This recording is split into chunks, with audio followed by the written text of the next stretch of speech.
2016 യേശുവോടൊത്ത് സ്വർഗീയ വിരുന്ന് പുതുവത്സര ശുശ്രൂഷ കോട്ടയം നെഹ്റു സ്റ്റേഡിയത്തിൽ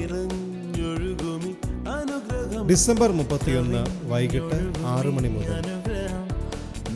പുതുവത്സര സന്ദേശം, അത്ഭുത സാക്ഷ്യങ്ങൾ, പ്രാർത്ഥിക്കുക, പങ്കാളിയാവുക. 2016 യേശുവോടൊത്ത്. ഞാൻ സൗഖ്യമായി നീതിയായ ദൈവ പൈതലാ, യേശുവിൻ സ്വന്തമായി തീർന്നു ഞാൻ.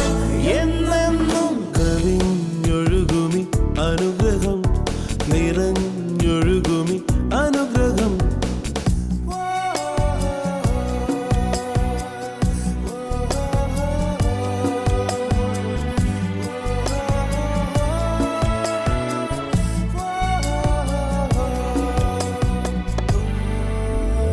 പാടുമെൻ്റെ നാഥനായി നവകീർത്തനം ഇനി എന്നുമേ, നിറയുന്നെൻ ഹൃദയമാകെ നന്ദിയാ. യേശുനാഥൻ ശാപമാകെ ഏറ്റതാ. കവിഞ്ഞൊഴുകുന്ന അനുഗ്രഹത്തിലേക്ക് വീണ്ടും സ്വാഗതം. നമ്മുടെ കർത്താവായ യേശുക്രിസ്തുവിൻ്റെ നാമത്തിൽ എല്ലാ പ്രിയപ്പെട്ടവർക്കും ഒരിക്കൽ കൂടെ സ്നേഹവന്ദനം അറിയിക്കുന്നു. അനുഗ്രഹിക്കപ്പെട്ട ദിവസം കർത്താവ് നമുക്ക് വേണ്ടി തന്നിരിക്കുക. ഇത് കർത്താവ് ഉണ്ടാക്കിയ ദിവസം. ഇന്ന് നമ്മൾ സന്തോഷിച്ച് ഉല്ലസിക്കും. നമ്മുടെ കർത്താവ് നമ്മളെ ഓരോ ദിവസവും നടത്തുന്ന വഴികൾ എത്ര അത്ഭുതകരമാണ്. ഇവിടെ അനുഗ്രഹിക്കപ്പെട്ട ഒരു വചന ശുശ്രൂഷ നമ്മൾ കേൾക്കാൻ പോവുകയാണ്. അതിനകത്ത് പ്രധാനമായിട്ട് ദൈവാസൻ പറയുന്ന ഒരു കാര്യം, കർത്താവ് നമ്മളെ വിളിച്ച വിളി. ഞാൻ വിശ്വാസി വരുന്നതിന് മുമ്പ് അല്ലെങ്കിൽ വിശ്വാസത്തിൽ വന്ന കാലഘട്ടങ്ങളിൽ ചിന്തിച്ചത് ഇങ്ങനെയായിരുന്നു. ഞാൻ ആ ഹോളിലേക്ക് കടന്നപ്പോഴാണ് കർത്താവിനെ വിളിച്ചത്. പിന്നീട് ഇങ്ങനെ ചിന്തിച്ചു, അമ്മയുടെ ഉദരത്തിലായിരുന്നപ്പോഴാണ് എന്നെ വിളിച്ചത്. എന്നാൽ ദൈവവചനത്തിൽ നിന്നാണ് എനിക്ക് മനസ്സിലായത്, ഇതിനൊക്കെ മുമ്പേ, ലോക സ്ഥാപനത്തിന് മുമ്പ് നമ്മളെ ഓരോരുത്തരെയും കർത്താവ് വിളിച്ച് വേർതിരിച്ചത്, നമ്മളെ സ്നേഹിച്ച് തിരഞ്ഞെടുത്തത്. എത്ര വലിയ വിളിയാണ് കർത്താവ് നമ്മളെ വിളിച്ചിരിക്കുന്നത്. അനുഗ്രഹിക്കപ്പെട്ട ഒരു വചന ശുശ്രൂഷയിലേക്ക് നമ്മൾ കടക്കാൻ പോവുകയാണ്. ഇടക്കരയിൽ നടന്ന TUS മീറ്റിങ്ങിൽ നടന്ന അനുഗ്രഹിക്കപ്പെട്ട ദൈവവചന ശുശ്രൂഷയും തുടർന്നുള്ള സാക്ഷ്യങ്ങളിലേക്ക് നമുക്ക് ചേർന്ന് പോകാം.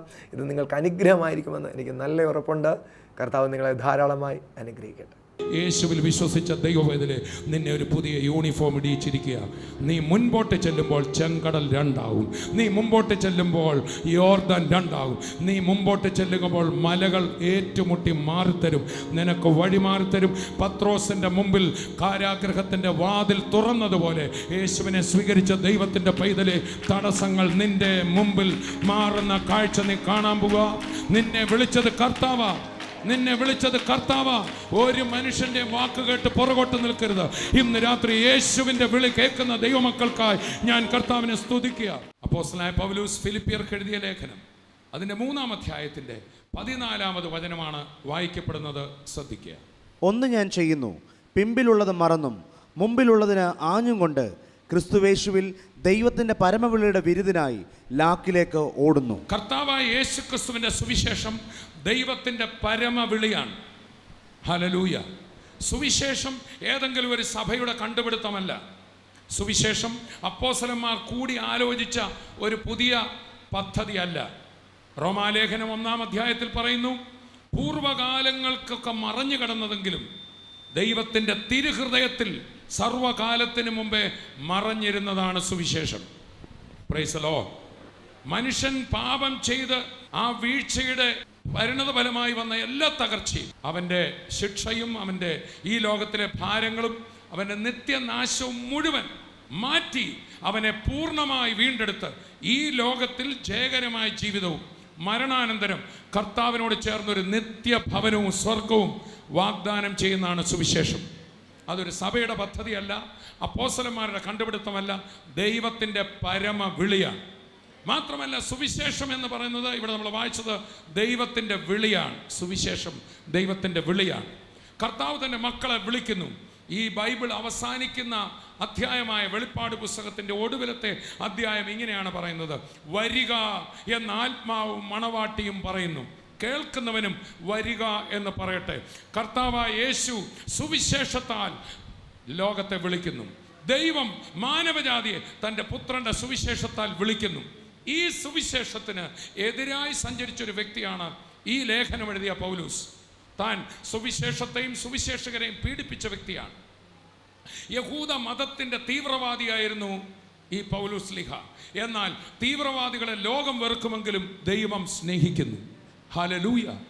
പല തീവ്രവാദികളെയും, അതെ, ആ തീവ്രവാദികളെ മാറ്റാൻ ഒന്നിനും ശക്തിയില്ല. യേശുവിൻ്റെ സ്നേഹത്തിന് ശക്തിയുണ്ട്. തൻ്റെ മത തീവ്രവാദ നിമിത്തം, യഹൂദ മതത്തിലെ തീവ്രവാദ നിമിത്തം സ്തെഫാനോസ് എന്ന ഒരു അനുഗ്രഹിക്കപ്പെട്ട ദൈവദാസനെ കല്ലെറിഞ്ഞു കൊല്ലുവാൻ സമ്മതിച്ച് കൊലപാതകം ചെയ്ത കൊലപാതകയായിരുന്നു പൗലൂസ്. എന്നാൽ തന്നെ ഉപദ്രവിക്കുന്നവരെ സ്നേഹിക്കുന്ന യേശു, തൻ്റെ മക്കളെ ഉപദ്രവിക്കുന്നവരെ സ്നേഹിക്കുന്ന യേശു, ഒരു മനുഷ്യനെയും വെറുക്കാത്ത കർത്താവ്, അതാണ് സുവിശേഷത്തിൻ്റെ വിളി. ആ വിളിയുമായി പൗലൂസിനെ വഴിയിൽ വെച്ച് കണ്ടുമുട്ടി. അപ്പോസ്തല പ്രവൃത്തികൾ 9 നമ്മൾ വായിക്കുന്നു, അങ്ങനെ യെരുശലേമിലെ സഭയെ ഉപദ്രവിച്ചത് മതിയാകാഞ്ഞിട്ട്, അവിടെയുള്ള രക്തങ്ങൾ ചൊരിഞ്ഞിട്ട് രക്തദാഹം തീരാതെ, എവിടെയെങ്കിലും യേശുവിൻ്റെ നാമം വിളിക്കുന്നവരുണ്ടോ അവരെ കൊല്ലണം, തകർക്കണമെന്ന് പറഞ്ഞുകൊണ്ട് കൊലയും നിശ്വസിച്ചുകൊണ്ട് താൻ അടുത്ത പട്ടണത്തിലേക്ക് പോവുകയായിരുന്നു. ദമസ്കോസ് എന്ന പട്ടണത്തിൽ കുറച്ച് പേര് വിശ്വാസികളുണ്ട്, അവരെയും പീഡിപ്പിക്കണം, കൊല്ലണം എന്ന് പറഞ്ഞുകൊണ്ട് പോകുന്ന വഴിയിൽ ദൈവത്തിൻ്റെ പൈതലെ നമ്മൾ വായിക്കുന്നു, നട്ടുച്ച സമയത്ത് ആ നട്ടുച്ചയ്ക്ക് ജ്വലിച്ചു നിന്ന സൂര്യനെ, അതിൻ്റെ പ്രഭയെ നിഷ്പ്രഭമാക്കിക്കൊണ്ട് ഇതാ മറ്റൊരു സൂര്യൻ വെളിപ്പെട്ടു. ആ സൂര്യനെ കുറിച്ച് പറയാനാണ് ഞാനിവിടെ വന്നത്. അവൻ്റെ പേരെത്രേ? നീതി സൂര്യൻ. രാജാധി രാജാവും കർത്താധി കർത്താവുമായ നമ്മുടെ കർത്താവായ യേശു ക്രിസ്തു, അവൻ കേവലം മനുഷ്യനല്ല, മനുഷ്യരുടെ വീണ്ടെടുപ്പുകാരനാണെന്ന് തെളിയിച്ചുകൊണ്ട് അവൻ നമ്മളെ പോലെ പാപശരീരത്തിലല്ല, പാപശരീരത്തിന് തുല്യമായ പാപജഡത്തിൻ്റെ സാദൃശ്യത്തിൽ ഈ ഭൂമിയിൽ വസ്ത്രം ധരിച്ചവനായി നടന്നെങ്കിലും ഉയർത്തെഴുന്നേറ്റ കർത്താവിനെ കണ്ടവരെല്ലാം സൂര്യനെയാണ് കണ്ടത്. അവൻ വെളിച്ചമാണ്, അവൻ ദൈവത്തിൻ്റെ വെളിച്ചമാണ്. അവൻ സാധാരണ മനുഷ്യനല്ല, അവൻ മാനവജാതിയുടെ വീണ്ടെടുപ്പുകാരനാണ്. അവൻ ഒരു മതത്തിൻ്റെ സ്വന്തമല്ല, അവൻ ക്രിസ്ത്യാനിയുടെ സ്വന്തമല്ല, അവൻ യഹൂദൻ്റെ സ്വന്തമല്ല, അവൻ മാനവജാതിയുടെ രക്ഷകനാ. അവൻ മാത്രം മരണത്തെ ജയിച്ച് ഉയർത്തെഴുന്നേറ്റ് ജീവിക്കുന്നു. ലോകത്തിലെ മഹാന്മാരെല്ലാം, ലോകത്തെ കിടുകിട വിറപ്പിച്ചവർ, ലോകത്തെ വെല്ലുവിളിച്ചവർ, ലോകത്തിൽ എന്നെ തൊടാൻ ആരുണ്ടെന്ന് ചോദിച്ച മുഴുവൻ പേരും ഒടുവിൽ മരണത്തിന് കീഴടങ്ങി. അവരെ എല്ലാം നോക്കി കല്ലറ പറഞ്ഞു, നിന്നെ ഞാൻ കീഴ്പ്പെടുത്തി.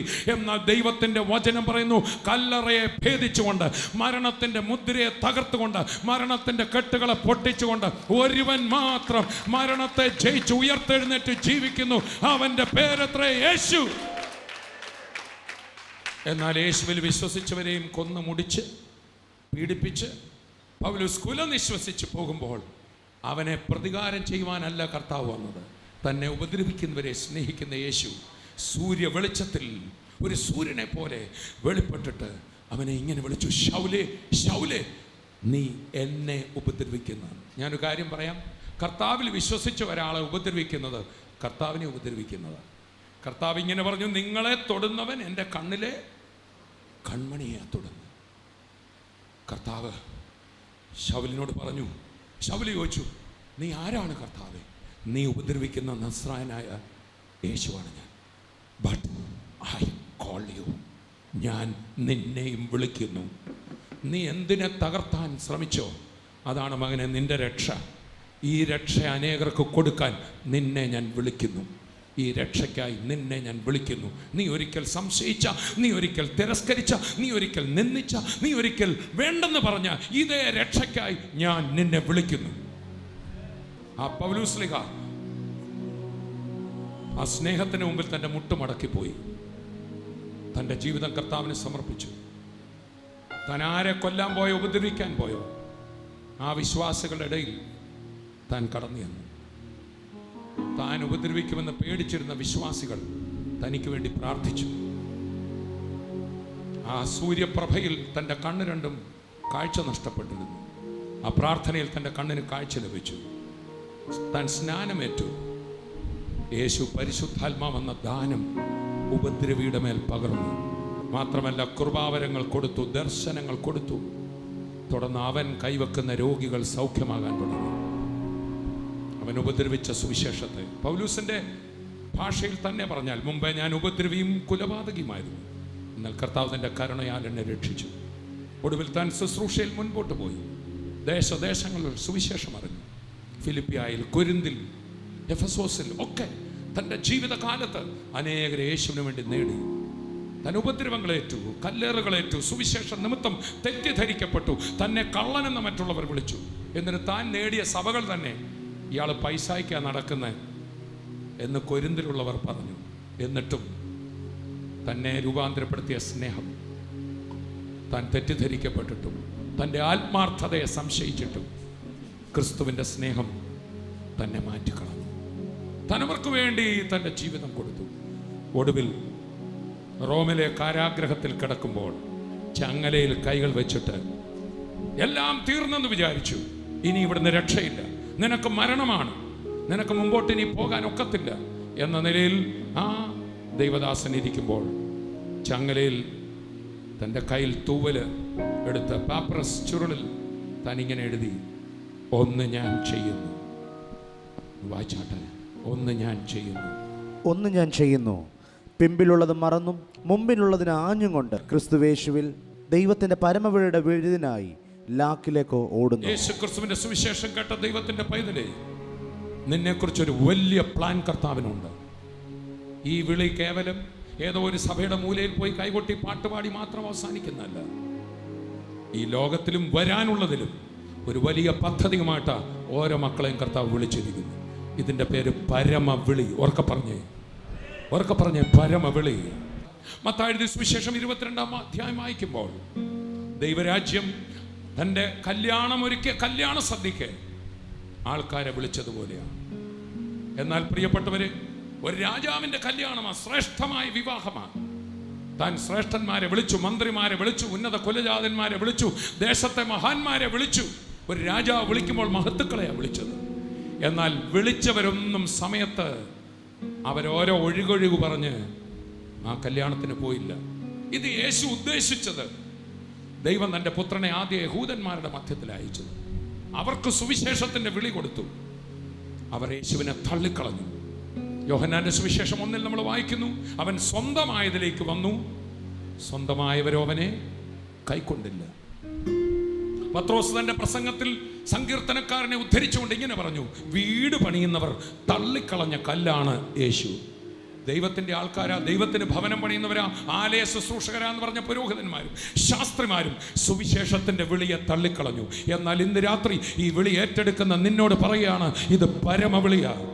ഈ വിളി സ്വീകരിച്ചാലുണ്ടല്ലോ, സ്വർഗം മാത്രമല്ല ഈ ഭൂമിയിൽ നിന്നെയും നിന്റെ കുടുംബത്തെയും കർത്താവ് മാനിക്കും. ഇന്ന് രാത്രി എൻ്റെ സന്ദേശം ഇതാണ്. ഈ വിളിക്ക് സ്റ്റെപ്പ് വെക്കുമ്പോൾ പല തടസ്സവും പിശാച് കൊണ്ടുവരും. പക്ഷെ ഒന്ന് ഞാൻ പറയാം, ദൈവത്തിൻ്റെ വിളിയിൽ സ്റ്റെപ്പ് വെച്ചാൽ തടസ്സങ്ങൾ മുട്ടുമടക്കും. ഇവിടെ പൗലോസ് പറയാ, പിമ്പിലുള്ളത് മറന്നും മുമ്പിലുള്ളതിന് ആഞ്ഞും കൊണ്ട് ക്രിസ്തുവേശുവിൽ പരമ വിളിയുടെ വിരുദിനായി ലാക്കിലേക്ക് ഓടുമ്പോൾ മുമ്പിൽ കാണുന്ന മതിലുകൾ ഇടിഞ്ഞു വീഴും. നിന്നെ തകർക്കുമെന്ന് പറഞ്ഞ കോട്ടകൾ തകർന്നു വീഴും. ഇസ്രായേൽ മക്കളെ ദൈവം കനാൻ നാട്ടിലേക്ക് വിളിക്കുമ്പോൾ വിളിച്ചത് ദൈവമാണ്. പെസഹയും ചോരത്തളിയും ആചരിച്ച് അവരിറങ്ങി പുറപ്പെട്ടു. മുമ്പിൽ വന്നപ്പോൾ ഇതാ ചെങ്കടൽ ഒഴുകുന്നു. എന്നാൽ കർത്താവിൻ്റെ വിളി കേട്ടവരോട് ഞാൻ പറയാം, കർത്താവല്ലേ വിളിച്ചത്, അതിലല്ലേ സ്റ്റെപ്പ് വെച്ചത്. ചെങ്കടൽ 2ആയി മാറും. ഇതാ യോർദാൻ മുമ്പിൽ വന്നു, യോർദാൻ 2ആയി മാറി. യെരിഹോ മതിൽ മുമ്പിൽ വന്നു.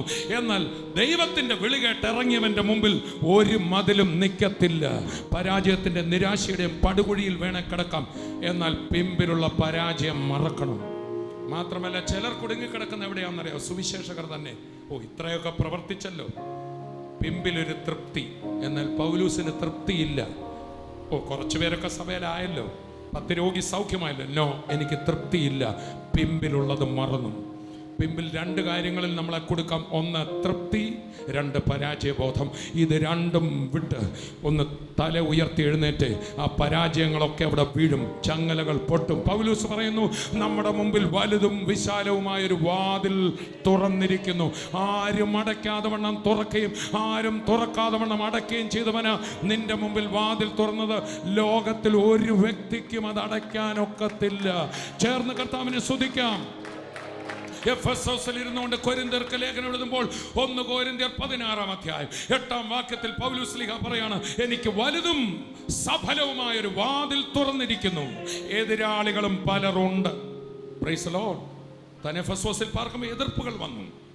അവിടെ പ്രശ്നം, ഇവിടെ പ്രശ്നം, അവിടെ പീഡനം, വടക്കേ ഇന്ത്യ പീഡനം ഒക്കെ നമ്മൾ കേൾക്കുന്നുണ്ടായിരിക്കും.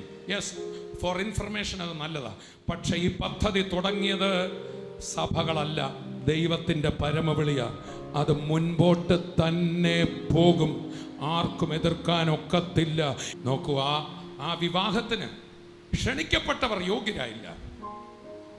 ഒരു യോഗ്യതയുമില്ലാത്ത നമ്മളെ വിളിച്ചതാണ്. എൻ്റെ പ്രാർത്ഥന കൊണ്ടാ, എൻ്റെ കുടുംബശ്രേഷ്ഠത കൊണ്ടാ, എൻ്റെ കഴിവ് കൊണ്ടാ, ഞാൻ കുറച്ചുകൂടെ നല്ലതായതുകൊണ്ടെന്ന് ആരും പറയരുത്. അങ്ങനെ കിട്ടിയതല്ല ഈ വിളി, അവൻ്റെ കൃപ മാത്രം. അതാണ് വേദഭാഗത്ത് വായിക്കുന്നത്.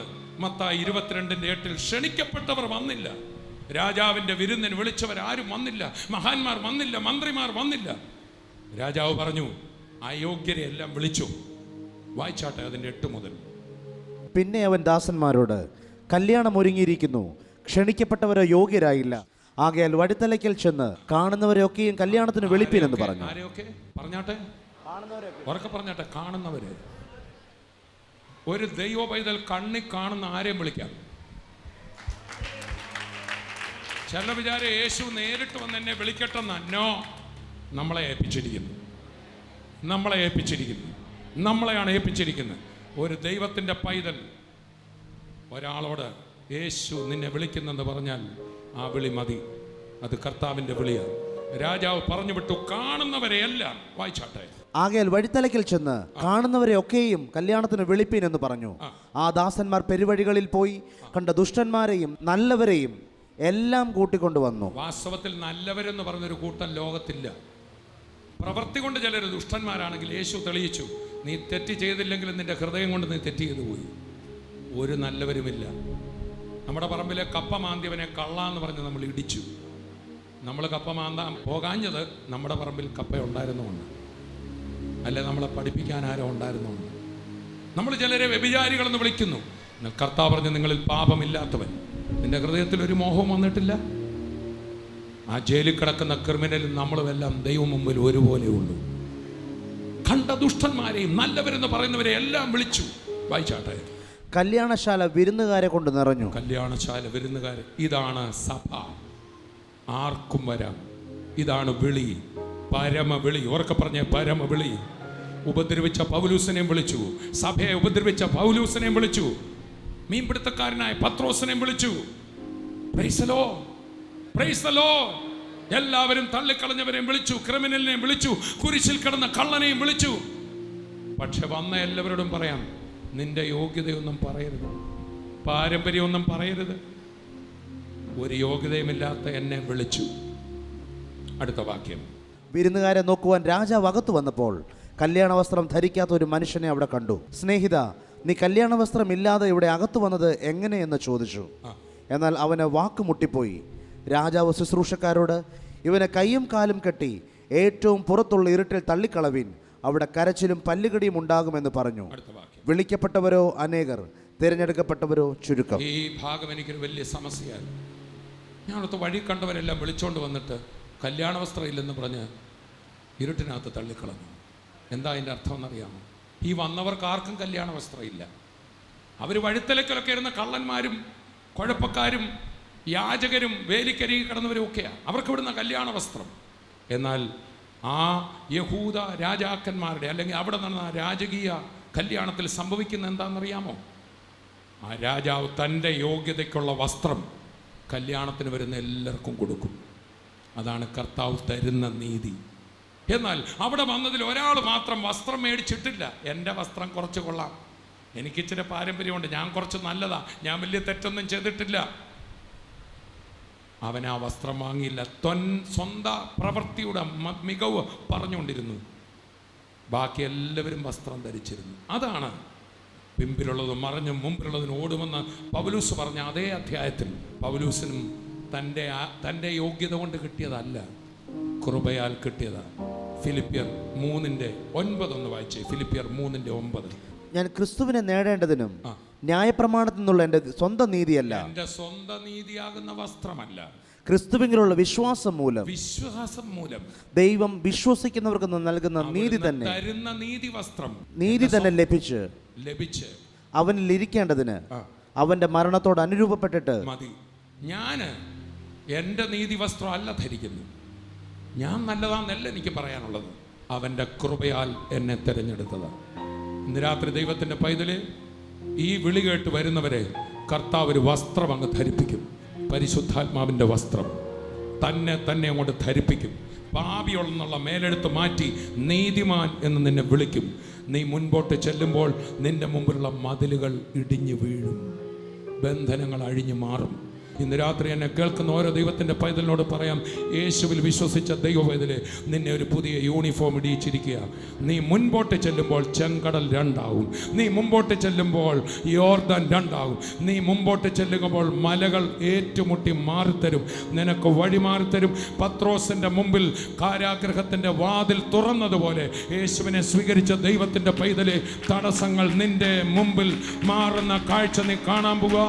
നിന്നെ വിളിച്ചത് കർത്താവ്, നിന്നെ വിളിച്ചത് കർത്താവ്. ഒരു മനുഷ്യന്റെ വാക്ക് കേട്ട് പുറകോട്ട് നിൽക്കരുത്. ഇന്ന് രാത്രി യേശുവിന്റെ വിളി കേൾക്കുന്ന ദൈവമക്കൾക്കായി ഞാൻ കർത്താവിനെ സ്തുതിക്കുക. എത്ര അനുഗ്രഹിക്കപ്പെട്ട വചന ശുശ്രൂഷയാണ് നമ്മൾ കേട്ടത്. കർത്താവ് നമ്മളെ വിളിച്ചിരിക്കുന്ന വിളി ഒരു ചെറിയ വിളിയല്ല. മർക്കോസ് 3 കർത്താവ് ഇങ്ങനെ തനിക്ക് ബോധിച്ചവരെ അവൻ തൻ്റെ അടുക്കൽ വിളിച്ചത്. ഓക്കെ പ്രിയപ്പെട്ടവരെ, ഞാൻ എൻ്റെ കാര്യം പറയുകയാണെങ്കിൽ എൻ്റെ കുടുംബത്തിൽ, എൻ്റെ ദേശത്ത് എല്ലാവരും എന്നെക്കാളും നല്ലവരായിരുന്നു. ഞാൻ എൻ്റെ ജീവിതത്തിൽ എല്ലാം ഒരു പരാജയമായിരുന്നു, എല്ലാത്തിലും ഒരു 0 ആയിരുന്നു. എന്നാൽ ആ ഒരു യോഗ്യതയും ഇല്ലാത്തടത്ത് കർത്താവ് എന്നെ വിളിച്ചു. തൻ്റെ വിശുദ്ധ വിളിയാണ്, സ്വർഗീയ വിളി. നമ്മളെ വിളിച്ച് ഒരു സാധാരണ മനുഷ്യനല്ല. ഞാൻ ഓർക്കായിരുന്നു, ഈ ലോകപ്രകാരം ഒരു ഉദ്യോഗസ്ഥൻ നമ്മളെ വിളിച്ചാൽ, ബഹുമാനപ്പെട്ട മുഖ്യമന്ത്രി നമ്മളെ വിളിച്ചാൽ നമ്മൾ എത്ര ഗൗരവത്തോടെ ഇരിക്കും. എന്നാൽ ഇവിടെ സൃഷ്ടിച്ചവൻ, സൃഷ്ടാവാകുന്ന ദൈവം എന്നെ നിങ്ങളെ വിളിച്ചിരിക്കുന്നു. എത്ര വലിയ വിളി, എത്ര ഭാഗ്യം! ഈ ലോകത്തിൽ അനേകർക്ക് കിട്ടാതെ ഭാഗ്യം കർത്താവ് നമ്മളെ വിളിച്ചിരിക്കും. വിളിക്കപ്പെട്ടവർ അങ്ങനെയാണെങ്കിൽ പ്രിയപ്പെട്ടവർ, ഒരു കാര്യം ഞാൻ ഉറപ്പായിട്ടും പറയാം, വിളിക്കപ്പെട്ടവരാണോ നിങ്ങളുടെ എല്ലാ കാര്യങ്ങളും കർത്താവ് ഒരുക്കിയിട്ടുണ്ട്. ഒന്നിനെക്കുറിച്ചും വിചാരപ്പെടണ്ട. ഞാൻ ഇത് ഓർത്തപ്പെടാം, യോഹന്നാൻ 6:6 ഒരു വചനം എൻ്റെ മനസ്സിലേക്ക് വരികയായിരുന്നു. കർത്താവിൻ്റെ അടുക്കൽ ഒരു ജനക്കൂട്ടം വന്നപ്പോൾ അവർക്ക് ഭക്ഷണം എങ്ങനെ കൊടുക്കും എന്ന ശിഷ്യന്മാർ വിളിച്ച് ഇവർക്ക് കൊടുക്കാൻ പറഞ്ഞു. ഉടനെ ഫിലിപ്പോസ് പറഞ്ഞത് തികയത്തില്ല. അവിടെ മനോഹരമായൊരു വാക്യം യോഹന്നാൻ 6:6 എഴുതിയിരിക്കുകയാണ്. ഇത് അവനെ പരീക്ഷിക്കാൻ വേണ്ടിയാണ് കർത്താവ് പറഞ്ഞത്. താൻ എന്ത് ചെയ്യാൻ പോകുന്നു എന്ന് താൻ അറിഞ്ഞിരുന്നു. യേശുവിന് എന്താ ചെയ്യാൻ പോകുന്നത് നമ്മുടെ കർത്താവിന് അറിയാമായിരുന്നു. ഇത് അപ്പത്തെക്കുറിച്ച് മാത്രമാണോ പറഞ്ഞിരിക്കുന്നത്? അല്ല, എൻ്റെയും നിങ്ങളുടെ ജീവിതത്തിൽ വിളിച്ച കർത്താവ് എന്താ ചെയ്യാൻ പോകുന്നതെന്ന് അവന് നല്ലപോലെ അറിയാം. നിങ്ങളുടെ കുഞ്ഞിൻ്റെ ഭാവി, നിങ്ങളുടെ വിദ്യാഭ്യാസം, നിങ്ങളുടെ സാമ്പത്തിക വിഷയം, ഇതിനെക്കുറിച്ചും വിചാരപ്പെടേണ്ട. എന്നെ വിളിച്ചവൻ, ഞാനൊരു തന്നെ വിളി കേട്ട് ഇറങ്ങിയതാണ്. തെസ്സലോനിക്ക ലേഖനം ഇങ്ങനെയാണ് പറയുന്നത്, നിങ്ങളെ വിളിക്കുന്നവൻ വിശ്വസൻ, അവനത് നിവർത്തിക്കും. പത്രോസ് യേശുവിൻ്റെ വിളി കേട്ട് ഇറങ്ങി വെള്ളത്തിൽ താഴാൻ തുടങ്ങി. എൻ്റെ കർത്താവിനെ കൈവിട്ടിൽ, അവൻ്റെ കരം പിടിച്ചു, അവനെ ചെയ്യാളിയാക്കി മറ്റുള്ളവരുടെ മുമ്പിൽ നടത്തി. അതേ യേശു തന്നെയാണ് നമ്മളെ വിളിച്ചിരിക്കുന്നത്. ഞാൻ വീണ്ടും പറയാം, നിങ്ങളുടെ ജീവിതത്തിൽ എന്താ ചെയ്യാൻ പോകുന്നതെന്ന് അവന് നല്ലപോലെ അറിയാം. വിശ്വാസ ജീവിതം പൊട്ടക്കണ്ണൻ്റെ മാവേലേറല്ല. എൻ്റെ കർത്താവിന് നല്ല ലക്ഷ്യബോധമുണ്ട്. നിങ്ങളുടെ ജീവിതത്തിൽ അവൻ വലിയ അത്ഭുതം ചെയ്യാൻ പോവാം. ഇന്ന് നിങ്ങളുടെ ജീവിതത്തിൽ നടക്കുന്ന എന്താണെന്ന് നിങ്ങൾക്ക് പിടികിട്ടുന്നില്ലായിരിക്കാം, എന്നാൽ എല്ലാത്തിനും ഒരു അർത്ഥമുണ്ട്. ദൈവത്തെ സ്നേഹിക്കുന്നവർക്ക് എല്ലാം നന്മയ്ക്കായി കൂടി വ്യാപരിക്കുന്നു. ഇതൊരു നന്മയാകാൻ പോവാണ്. നമുക്ക് ചേർന്ന് പ്രാർത്ഥിക്കാം. പ്രിയ പിതാവേ, യേശുവിൻ്റെ നാമത്തിൽ ഞങ്ങൾ ഒറ്റ മനസ്സോടെ അവിടുത്തെ സന്നിധിയിലേക്ക് വരുന്നു. കർത്താവെ, അങ്ങ് ഞങ്ങളെ വിളിച്ചിരിക്കുന്ന വിളി അതെത്ര ശ്രേഷ്ഠം! ഒരു യോഗ്യതയുമില്ലാതെ, നാട്ടുകാർക്കോ വീട്ടുകാർക്കോ ആർക്കും വേണ്ടാതെ കിടന്ന സാഹചര്യത്തിൽ കുപ്പയിൽ കിടന്ന് ഞങ്ങളെ കർത്താവെ അവിടുന്ന് ഞങ്ങളെ ഉയർത്തി സ്വർഗീയമായ വിളിയോടെ വിളിച്ചു. നിത്യജീവനായി ഞങ്ങളെ വിളിച്ചല്ലോ കർത്താവെ, ഇതിനായി നന്ദി പറയും. അങ്ങ് വിളിച്ചു നിൽക്കുന്ന വിളിക്ക് യോഗ്യമാവണ്ണം നടക്കുവാൻ അങ്ങയുടെ കൃപയാൽ ഞങ്ങളെ നിറയ്ക്കണം. യേശു അങ്ങ് പറഞ്ഞല്ലോ, എൻ്റെ കൃപ നിനക്ക് മതി, നിൻ്റെ ബലഹീനതയിൽ എൻ്റെ ശക്തി തികഞ്ഞു വരും. അങ്ങ് ഞങ്ങളെ വിളിച്ചിരിക്കുന്ന ആ ദൗത്യം തിരിച്ചറിഞ്ഞ് കർത്താവെ, അങ്ങയ്ക്കെന്ന വേണം ജീവിക്കുവാൻ ഞങ്ങളെ സഹായിക്കണം. എന്നെ കേൾക്കുന്ന ഓരോ പ്രിയപ്പെട്ടവർക്കായി ഞാൻ പ്രാർത്ഥിക്കും. രോഗികളായിട്ട് എന്നെ കേൾക്കുന്നവർ, കർത്താവെ, അങ്ങ് ഞങ്ങളുടെ രോഗം വഹിച്ചു. അങ്ങ് ഞങ്ങളുടെ വേദനയാണ് സഹിച്ചത്. അങ്ങയുടെ വേദനയല്ല സഹിച്ചത്, അങ്ങ് ഞങ്ങളുടെ വേദനയാണ് സഹിച്ചത്. അതുകൊണ്ട് ഇപ്പോൾ തന്നെ ആ ശരീരത്തിലെ വേദനകൾ മാറട്ടെ. അങ്ങ് ഞങ്ങളുടെ രോഗങ്ങളെ ചുമന്നല്ലോ കർത്താവെ, അങ്ങയുടെ രോഗമല്ല ചുമന്നത്, ഞങ്ങളുടെ രോഗം. അതുകൊണ്ട് തന്നെ ആ രോഗം മാറിപ്പോൾ യേശുവിൻ്റെ നാമത്തിൽ ഇപ്പോൾ തന്നെ ആന്തരിക അവയവങ്ങളുടെ മേൽ ദൈവശക്തി വ്യാപരിക്കട്ടെ. ഹാർട്ട് സൗഖ്യമാകട്ടെ, ലങ്സ് സൗഖ്യമാകട്ടെ. കിഡ്നി സംബന്ധമായി രോഗത്തിലിരിക്കുന്ന വ്യക്തി യേശുവിൻ്റെ നാമത്തിൽ സൗഖ്യമാണ്. ആഴ്ചയിൽ 2 തവണ ഡയാലിസിസ് ചെയ്യുന്ന വ്യക്തികൾ എന്നെ കേൾക്കുന്നു. ഇപ്പോൾ തന്നെ ദൈവശക്തി യേശുവിൻ്റെ നാമത്തിൽ ആ ശരീരങ്ങളുടെ മേൽ വ്യാപരിക്കട്ടെ. ആ കിഡ്നികൾ സൗഖ്യമാകട്ടെ കർത്താവിൻ്റെ നാമത്തിൽ. യേശുവെ, അങ്ങയുടെ കരം ഇപ്പോൾ അവർ മേൽ വെക്കുന്നതിനായി സ്തോത്രം. രോഗബന്ധനങ്ങൾ യേശുവിൻ്റെ നാമത്തിൽ അഴിയട്ടെ. പിശാചിൻ്റെ പ്രവൃത്തികൾ യേശുവിൻ്റെ നാമത്തിൽ അഴിയട്ടെ. പിതാവേ, ഇപ്പോൾ ഞങ്ങൾ പ്രാർത്ഥിക്കുമ്പോൾ ആ മുറിയിൽ അവിടുത്തെ സാന്നിധ്യം ഇറങ്ങുന്നതിനായി സ്തോത്രം. അങ്ങ് തൊട്ട് സൗഖ്യമാക്കുന്നതിനായി നന്ദി. അങ്ങയുടെ സാന്നിധ്യം ഇവിടെ ഇറങ്ങുമ്പോൾ ഇപ്പോൾ തന്നെ കർത്താവ് പിശാചിൻ്റെ എല്ലാ പ്രവൃത്തികളും അഴിയട്ടെ. കർത്താവ് സാമ്പത്തികമായ ഞെരുക്കങ്ങൾ മാറട്ടെ. കുടുംബ ബന്ധങ്ങൾ യോജിക്കട്ടെ. ഡിവോഴ്സിൻ്റെ വക്കിലിരിക്കുന്ന കുടുംബ ബന്ധങ്ങൾ യേശുവിൻ്റെ നാമത്തിൽ യോജിക്കട്ടെ. ഭവനത്തിൽ സമാധാനമുണ്ടാകട്ടെ. കുഞ്ഞുങ്ങളുടെ വിദ്യാഭ്യാസത്തിൽ അത്ഭുതം നടക്കട്ടെ. കർത്താവെ, ഓരോരുത്തരെയും അവിടുന്ന് അത്ഭുതകരമായി വിടുവിക്കുന്നതിനായി നന്ദി. അങ്ങയുടെ അടുക്ക വന്നവരാരും വെറും കൈയോടെ പോയിട്ടില്ല കർത്താവ്. അങ്ങയുടെ മുഖത്തേക്ക് നോക്കിയവരാരും ലജ്ജിച്ചിട്ടില്ല. അവരുടെ മുഖം പ്രകാശിതമാണ്. ഇവരുടെ മുഖം പ്രകാശിതമാകട്ടെ. ഇവർ ദേശത്ത് മാനിക്കട്ടെ. ഇവരുടെ ജീവിതത്തിൽ അത്ഭുതം നടക്കും. അങ്ങ് ചെയ്തതിനായി നന്ദി. തിരുനാമം മഹത്വപ്പെടട്ടെ യേശുവിൻ്റെ നാമത്തിൽ. ആമേൻ, ആമേൻ. കർത്താവ് അത്ഭുതം ചെയ്തിരിക്കുകയാണ്. ഇപ്പോൾ തന്നെ യേശുവിൻ്റെ നാമത്തെ വിളിച്ചപേക്ഷിച്ച ഒരുവൻ പോലും ലജ്ജിക്കത്തില്ല. വചനം പറയാ, നിങ്ങൾ അവൻ്റെ നാമത്തെ വിളിച്ചപ്പോൾ തന്നെ വലിയൊരു അത്ഭുതം നടന്നിരിക്കും. അവൻ എന്നോട് പറ്റിയിരിക്കാൻ ഞാൻ അവനെ ഉയർത്തും. അവൻ എൻ്റെ നാമത്തെ വിളിച്ചുകൊണ്ട് ഞാൻ അവനെ വിടുവിക്കും. കർത്താവിൻ്റെ വാഗ്ദത്തം. സന്തോഷത്തോടെ ആയിരിക്കാം. നിങ്ങളുടെ സാക്ഷ്യങ്ങൾ ദയവായിട്ട് വിളിച്ചറിയണം. സ്നേഹപൂർവ്വം ഓർമ്മിപ്പിക്കുന്നു. വീണ്ടും കാണും വരെ കർത്താവ് തൻ്റെ ചെറിയ കീഴിൽ, എൻ്റെ കൃപയുടെ കീഴിൽ നമ്മളെ മറയ്ക്കുമാറാകട്ടെ. കർത്താവ് ധാരാളമായി നിങ്ങളെ അനുഗ്രഹിക്കും.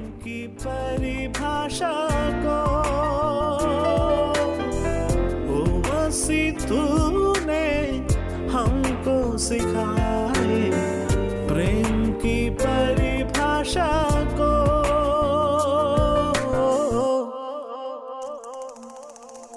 प्रेम का सागर है तू, चांदी का राजकुमार है तू, चरणों में आकर हाथ उठाकर करते हैं तेरे हम स्तुति, चरणों में आकर हाथ उठाकर करते हैं तेरे